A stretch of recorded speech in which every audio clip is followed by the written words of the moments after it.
Assalamualaikum, selamat sejahtera, tajahau dan vanakkam kepada semua geng bayang yang hadir menonton Shadows Channel pada hari ini. Seperti biasa, Shadows harap korang semua berada di dalam keadaan baik-baik belaka. Alright geng bayang semua, so seperti mana geng bayang semua tahu, minggu lepas Shadows tak mengeluarkan apa-apa konten disebabkan nenek Shadows baru saja meninggal minggu lepas. So adalah perkara-perkara yang harus Shadows settlekan dulu, and disebabkan itulah konten minggu lepas tak ada satu pun yang keluar.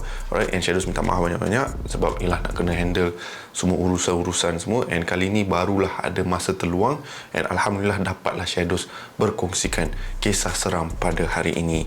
And also, sedar tak sedar, kita tinggal lagi InsyaAllah 1 hari lagi untuk berpuasa, dan then lepas tu kita semua akan menyambut Hari Raya Aidilfitri, and confirm ada antara geng bayang semua dah dalam perjalanan pulang ke kampung. And Shadow harap perjalanan pulang ke kampung semuanya tenang, relax, and walaupun bakal menempuh jam yang kau-kaunya, semoga semua perjalanan dalam keadaan selamat, semoga sampai ke destinasi dengan selamat.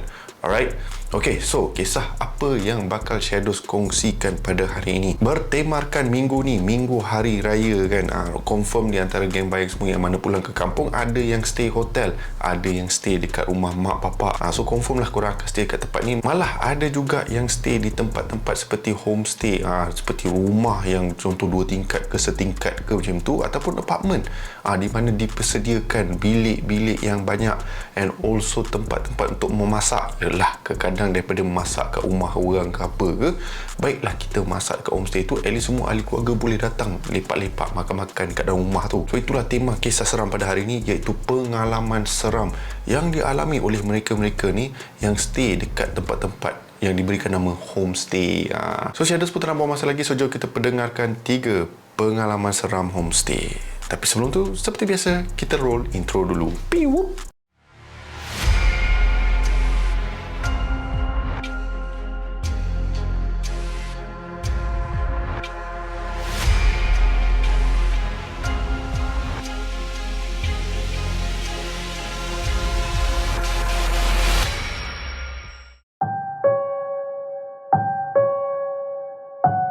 Kisah yang pertama ni terjadi kepada keluarga Syam semasa mereka beraya di Jitra, Kedah.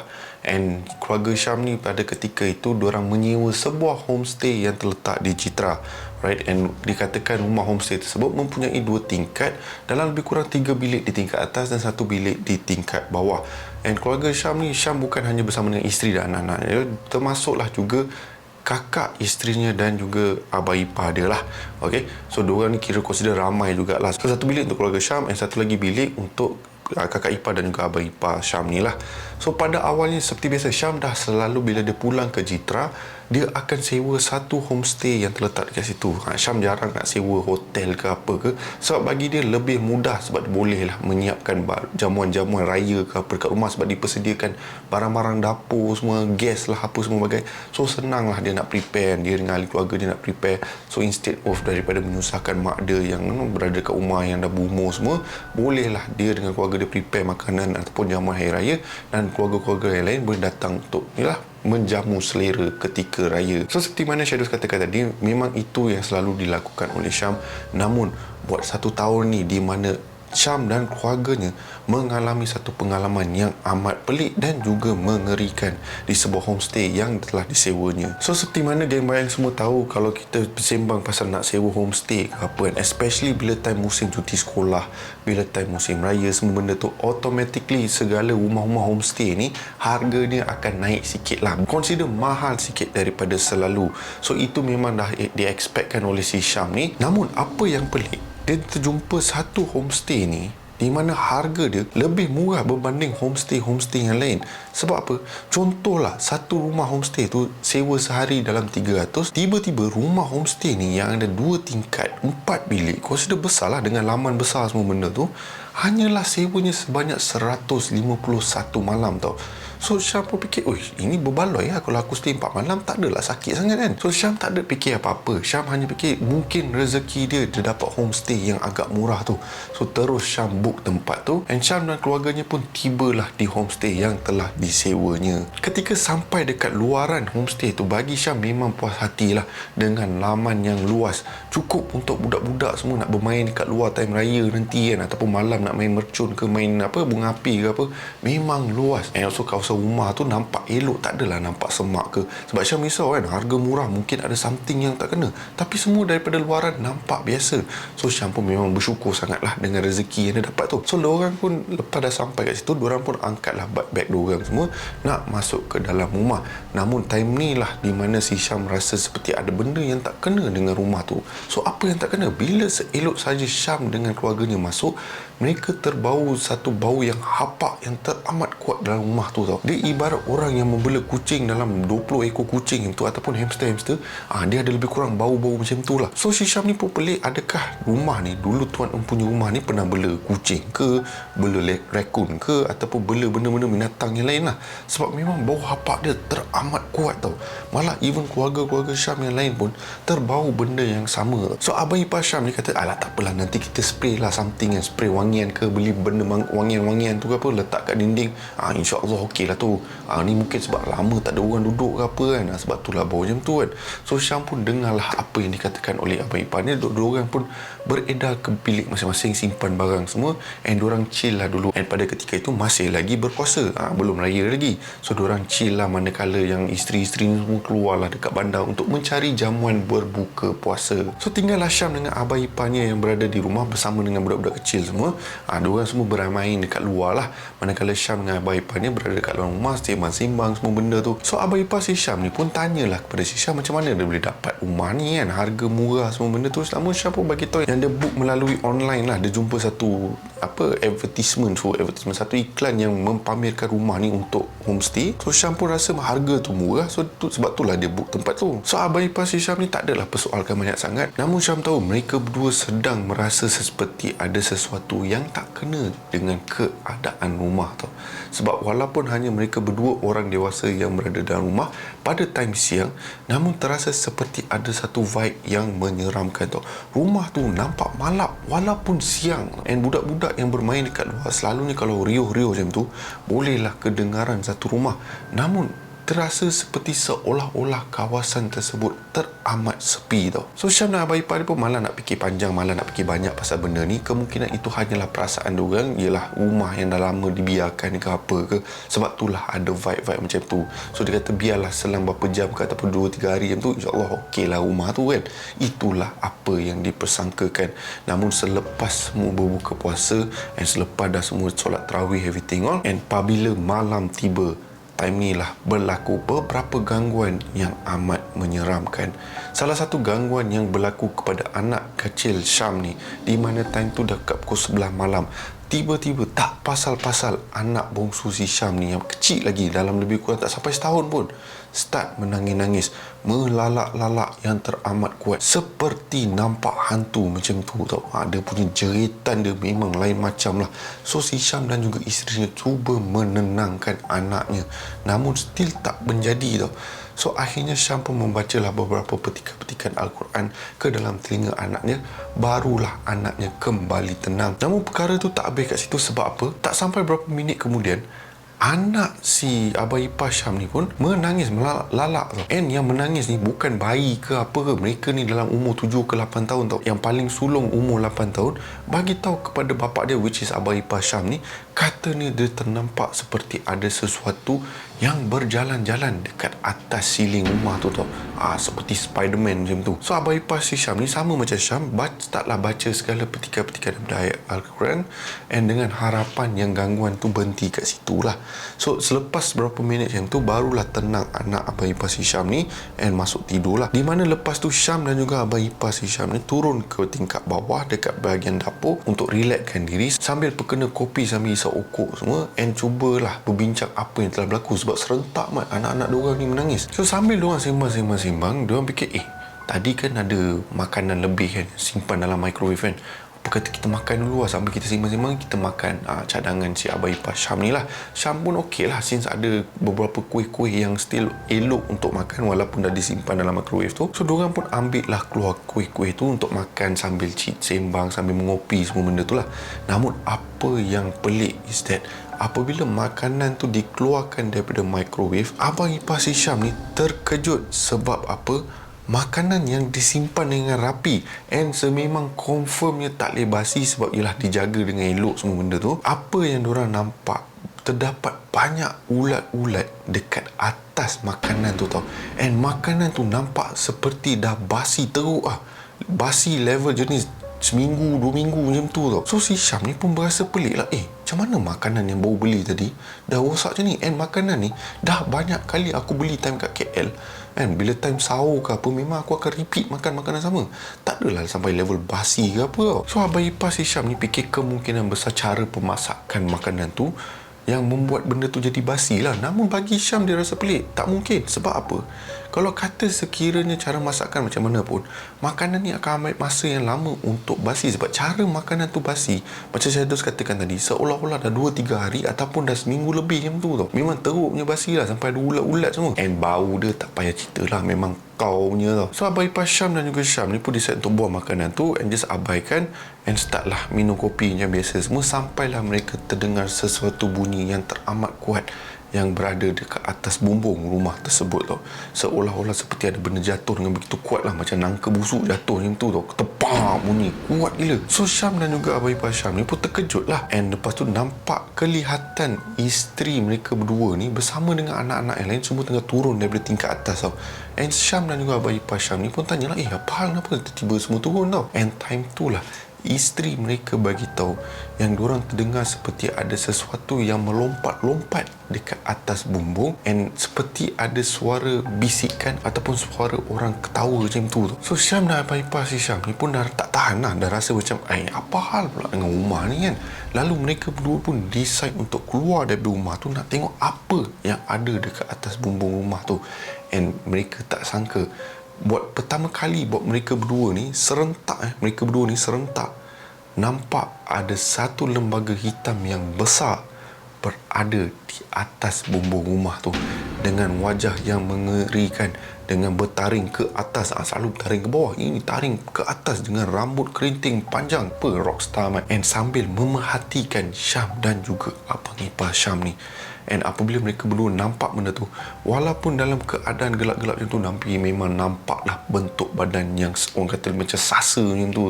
So terus Syam dan juga Abang Ipar Syam ni bagi tahu isteri-isteri mereka, termasuklah anak-anak semua, masuk ke dalam kereta sambil mereka pack semua barang-barang semua untuk keluar daripada rumah tu. And si Syam ni terus try contact tuan yang punya rumah tu untuk dapat balik pampasan daripada rumah tu. Sebab apa? Diorang patutnya stay dekat situ dekat 5 hari yang tu, tapi disebabkan atas gangguan yang teramat sangat dekat rumah tu, diorang decide untuk caw dekat situ tau. Namun apabila mereka dapat call tuan yang punya rumah tu, tuan yang punya rumah tu macam tak setuju tau, macam marah gila dengan diorang kan. Macam mana dah buat deal semua bagai, lepas tu decide untuk cancel, lepas tu minta papasan pula. So Syam pun bagi tahu apa yang dah berlaku and argue, lalas dah dapat dah dalam 70% macam tu lah pampasan kan. Disebabkan diorang dah stay sehari, so dapatlah something kan daripada tak dapat apa-apa kan. Namun bagi Syam ia adalah satu momen yang agak tak puas hati bagi dia. Sebab apa? Tuan yang punya rumah ni pergi sewa rumah yang berpenghuni yang mempunyai aura-aura yang seram kepada orang-orang yang nak stay kat situ. Tahu-tahu yang stay dekat situ kena gangguan, and plus 2 orang ni pula nampak pula makhluk tu dekat situ kat atas bumbung tu, and sedang cantik pula kan, tengah pandang orang kan. Memang tak jadi apa amat cerita dia. So Syam pun bernekat lah, lepas ni kalau katakan dia nak sewa homestay ke apa, dia kena make sure yang homestay tu memang betul-betul elok, baca review semua. And kalau ada homestay yang murah pada hari yang ataupun momen-momen yang patutnya lebih mahal sikit, dia akan persoalkan kenapa rumah ni murah semacam. So Syam akan lebih bertindak berhati-hati macam tu lah. Lebih kuat itulah cerita dia kan. So jom kita pendengarkan kisah yang nombor 2 pula. Let's go.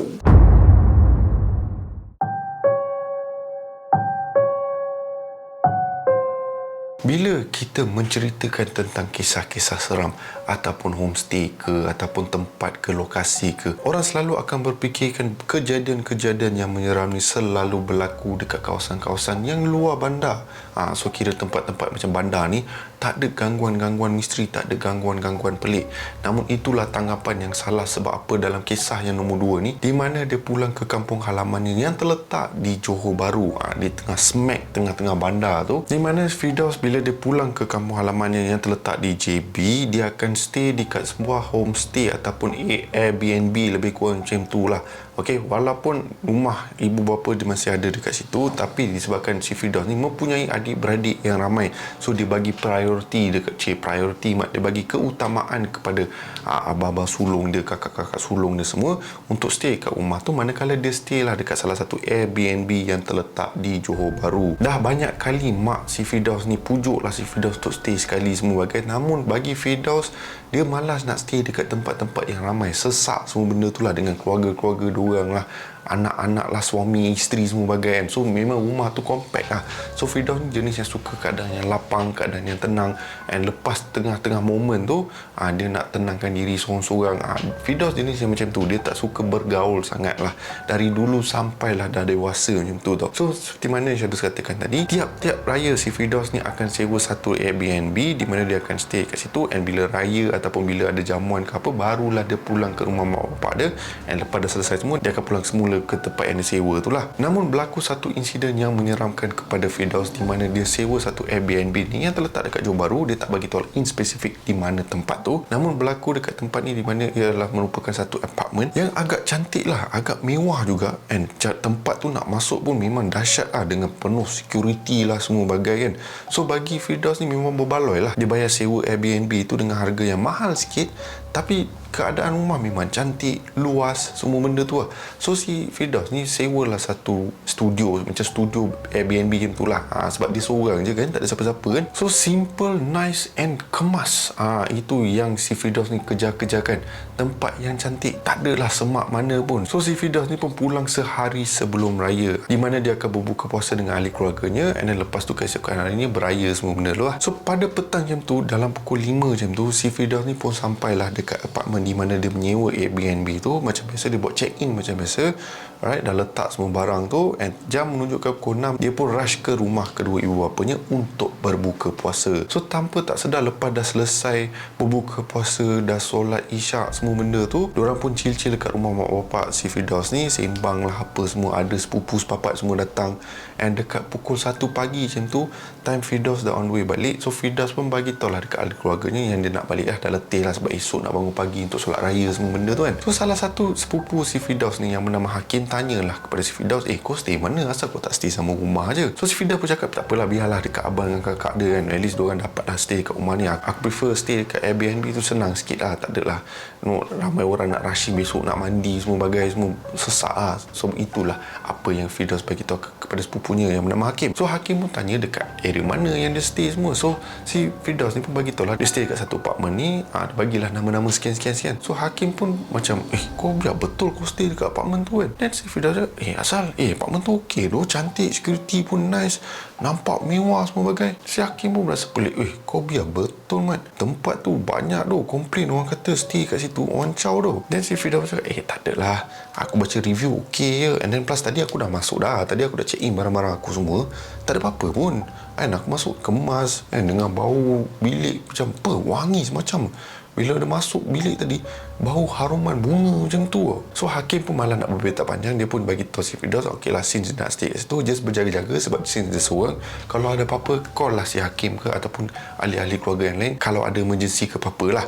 So si Firdaus pun iakan saja, and lepas tu terus pulang ke apartment dia. Setibanya dekat apartment yang Firdaus sewa ni, so cerita ni benda paling epic, tak payah tunggu 2-3 hari Mat. Malam tu jugalah member dah kena gangguan Mat. So apabila dia tiba dekat bilik ataupun apartmen yang dia sewa tu, so macam Syadus kata tadi lah, memang canggih lah, kena guna kad untuk masuk dalam bilik tu. Dia selalunya orang guna kunci ke apa kan, dia ni guna kad, walaupun dia apartmen tapi dia macam hotel punya konsep tau. So si Firdaus pun macam dia tak fikir apa-apa, dia just fikir dia nak mandi, nak freshen out, lepas tu nak masuk tidur dah. So seelok sahaja dia buka pintu, dia berhenti kejap tau.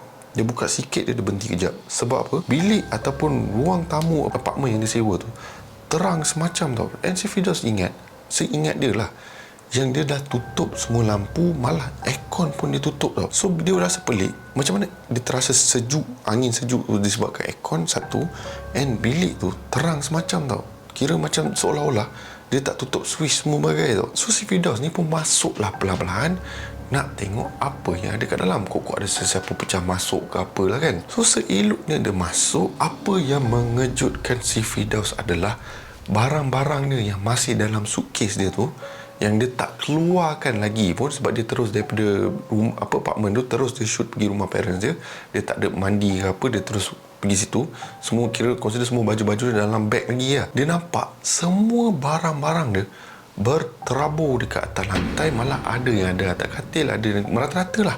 Sedang cerita macam tu, merata-rata barang-barang dia tau. So si Firdaus ni terkejut lah, sebab apa? Dia fikir kot-kot ada pencuri ataupun penyangak yang dah masuk ke dalam bilik ni. And dia fikirkan macam mana pula penyangak masuk. Tempat ni yang dia sewa dikenali dengan security features dia. Kau nak masuk daripada tingkat bawah pun nak ada kad lah apa semua bagai. Malah kalau kau nak naik lift pun ada kad untuk pergi floor-floor yang tertentu. So Firdaus pun check lah barang-barang dia, especially seperti laptop ke, iPad dia ke, apa, tab ke, apa semua bagai. Kok ada hilang ke? Namun kesemua barang-barang tersebut tak hilang tau. So dia pun nak check kok ada duit-duit raya, duit sampul raya yang dia bawa tu kan. Takut benda tu hilang kan. Duit mah confirm benda tu akan hilang dulu kan. So dia pun mencari-cari. Duit dia ada dalam beg, tak hilang pun. And ngam-ngam amount yang dia tukar tu memang cukup. So si Firdaus ni dalam keadaan kebingungan, fikirlah apa sebenarnya yang berlaku. Tak ada apa-apa barang pun yang hilang. So dia call lah management ni orang, nak tanyakan kok ada sesiapa nak masuk dalam bilik. Sebab apa, bilik dia ada satu CCTV direct dekat bilik tu tau. So boleh nampak lah apa-apa aktiviti. Apabila si Firdaus ni call dekat pihak management nak tanya ada sesiapa masuk dalam bilik dia ke apa, so bila pihak management reply balik melalui WhatsApp siap dengan CCTV footage dari yang tunjuk masa dari pukul berapa ke pukul berapa, tak ada sesiapa pun yang lalu dekat kawasan situ ataupun masuk ke dalam bilik yang disewa oleh si Firdaus ni. Firdaus dalam keadaan kebingungan, tak tahu sebenarnya apa yang nak berlaku. Namun Firdaus tak nak fikir benda-benda yang mistik ataupun misteri tau. Sebab kalau once members tak fikir benda-benda macam tu, malam dia bakal tak tenang kan. So si Firdaus pun decide untuk simpan semua barang-barang dia dalam beg, pergi mandi semua, freshen up, dan lepas dah semua selesai, dia pun masuk tidur. Namun seelok sahaja si Firdaus ni masuk tidur, maka berlakulah beberapa episod yang menyeramkan tau. Antara perkara-perkara yang menyeramkan berlaku adalah apabila si Firdaus ni tengah lena di buai mimpi, si Firdaus terdengar seperti ada suara ataupun bunyi hembusan nafas yang begitu kuat datang daripada sebelah dia tau. Seolah-olah si Firdaus ni bukan berseorangan dekat atas katil tu. So apabila si Firdaus ni bangun, dia tengoklah dekat sisi katil dia, dia tak nampak apa-apa yang berada dekat situ tau. Namun pada waktu Firdaus dah bangun, dia kedengaran seperti ada bunyi tapak kaki berjalan-jalan dekat kawasan ruang tamu studio tu tau. So si Firdaus ni pun berasa pelik lah, kenapa seperti ada orang berjalan. Aku seorang je yang stay kat sini. Tak ingat pula aku dah kahwin, ada bini sekali ke apa kan. Sebab memang dia seorang. So si Firdaus ni pun bangun and pergilah buka lampu dengan harapan nak tengok apa sebenarnya yang nak berlaku. Namun apabila dia bangun, dia tak nampak apa-apa yang pelik. And apabila dia switch on lampu, time tu lah Firdaus dengan keadaan yang teramat terkejut apabila dia nampak atas katil dekat sisi dia, yang mana patutnya kemas lah, tak ada orang tidur ke apa, seperti ada bentuk badan macam tu yang baring dekat situ loh. And bukan tu saja, apa yang lagi mengerikan, dekat atas lantai keliling katil dia seperti ada tapak kaki yang agak besar tau. And tapak kaki tu nampak abnormal gila. Nak kata binatang, bukan binatang. Nak kata manusia pun bukan manusia juga. So Firdaus time tu hati dia dah berdebar lain macam dah. Member dah risau Dia macam fikir, ini memang bukan binatang ataupun manusia ni. Ini memang gangguan lain macam tau. So si Firdaus nak tak nak, since dia dah stay kat situ, dia dah bayar sewa dekat situ, dia terpaksa redha lah. And dia start lah baca segala doa pelindung, termasuklah bacaan betikan-betikan daripada Al-Quran, dengan harapan tak ada lagi gangguan-gangguan yang berlaku. So seelok saja si Firdaus ni nak masuk tidur semula, time tu lah kedengaran bunyi flush dekat tandas and bunyi sinki buka out. Kejap on, kejap off, kejap on, kejap off. And air kejap ada, kejap tak ada, kejap air ada, kejap tak ada, macam tu. So Firdaus time tu dah rasa takut tau. Dia dah tahu ini memang gangguan tadi tak habis lagi tau. So si Firdaus ni pun beranikan diri lah, walaupun time tu dah ketakutan level yang teramat sangat. Dia beranikan diri, sekali lagi buka lampu bilik tu and menghala ke arah tandas. And sekali lagi si Firdaus dikejutkan dengan tapak kaki yang tak diketahui tau. So tandas biasalah lepas dah mandi semua basah kan. And memang nampak tapak-tapak kaki yang bukan hanya di atas lantai, tapi dekat atas dinding, dekat sisi-sisi dinding, malah even dekat cermin tau. So si Firdaus ni pun dah memang seram lah. Dia dah member dah memang nak keluar dah daripada rumah tu. So dia call lah sepupu dia si Hakim ni untuk tanyakan sama ada tempat dekat rumah dia yang dia boleh stay untuk satu malam sebelum dia nak selesaikan, ataupun fikir cara lain lah untuk keluar daripada apartmen tu. So lepas si Hakim ni dah bagi tahu, dah bagi green light lah untuk datang ke rumah dia, so si Firdaus ni pun ambil lah barang-barang dia untuk keluar daripada rumah tu.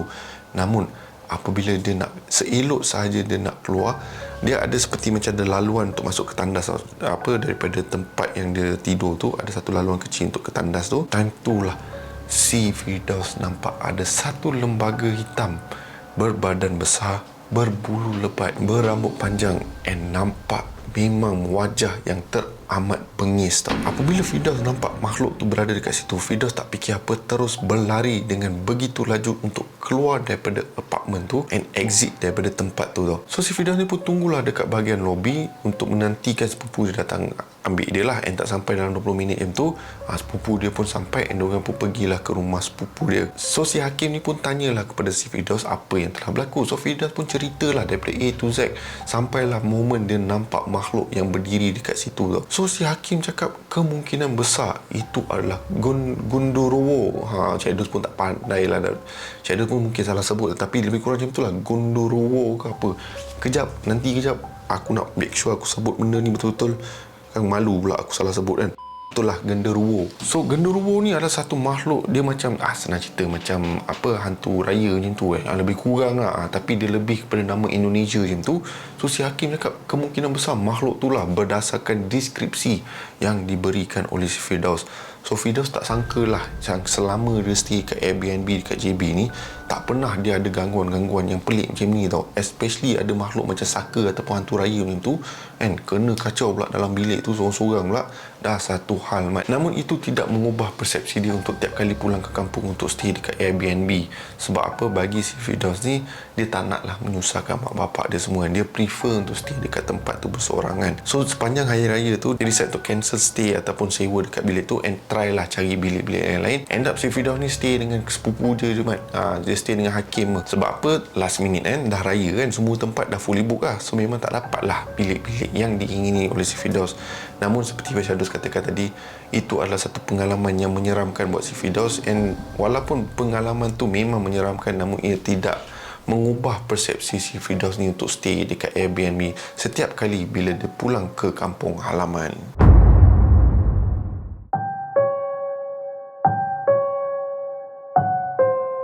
Alright gang, baik semua. So kisah yang terakhir untuk hari ini, and also kisah yang terakhir bersempena dengan bulan Ramadan ni, kisah-kisah seram bersempena bulan Ramadan ni, Shadows akan kongsikan satu kisah yang Shadows terjumpa di salah satu blog macam tu. Okay, kisah dia Shadows tak tahu daripada segi level kesahihan kisah ni, walaupun bagi Shadows dia ada satu kisah yang agak rare, bukan nak kata rare lah, tapi agak pelik dan juga kalau nak katakan lah, berbanding pengalaman-pengalaman seram yang pernah berlaku sebelum ni, kisah ni memang dahsyat lah level dia, di mana keluarga Ismail, diorang pulang ke kampung halaman yang terletak dekat Perak, and diorang sewa satu homestay ni, di mana pada awalnya disangkakan homestay, tapi rupa-rupanya bukan tau.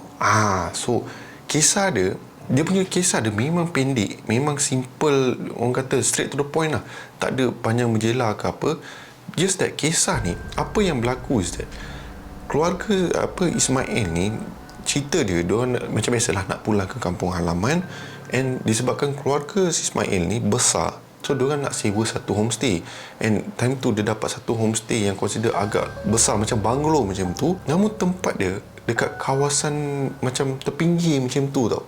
Tapi tak adalah jauh daripada bandar ke apa tau, tapi memang terpinggir lah, dengan laman yang besar bertingkat 2. Malah orang kata, macam Syarus kata tadi lah, macam rumah agam macam tu tau, memang besar. So memang sesuai untuk keluarga Ismail ni. So dekat blog tu Ismail tak adalah nak bercakap dekat mana dia jumpa ataupun tempat yang nak dia sewa tempat ni. Kiranya dia tak spesifik lah sama ada dia book online ke apa, dia tak bagi tahu. Tapi tahu-tahu sahaja dia dah consider dia sewa lah homestay dekat situ. And apabila keluarganya sampai, bila diorang tengok pemandangan rumah tu memang cantik, laman yang luas, puas hatilah, senang cerita macam tu tau. Dengan anak dan juga anak saudara yang ramai semua, dengan ahli keluarga semua bagai, memang enjoy lah. So diorang bercuti kat situ macam tak ada apa-apa tau. Memang seperti rumah yang memang cantik macam tu lah. Namun apabila tiba malam, kawasan rumah tu tiba-tiba berubah aura dia tau. Terasa seperti keseraman yang lain macam.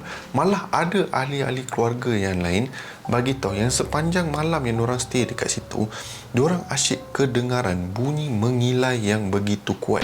Malah ada juga bunyi seperti dekat atas bumbung rumah tu ada sesuatu yang melompat-lompat, tapi tak tahu apa benda yang melompat tu tau. Tiada sesiapa yang berani keluar daripada rumah tu apabila tiba waktu malam, takut akan penampakan benda-benda yang tak diingini tau.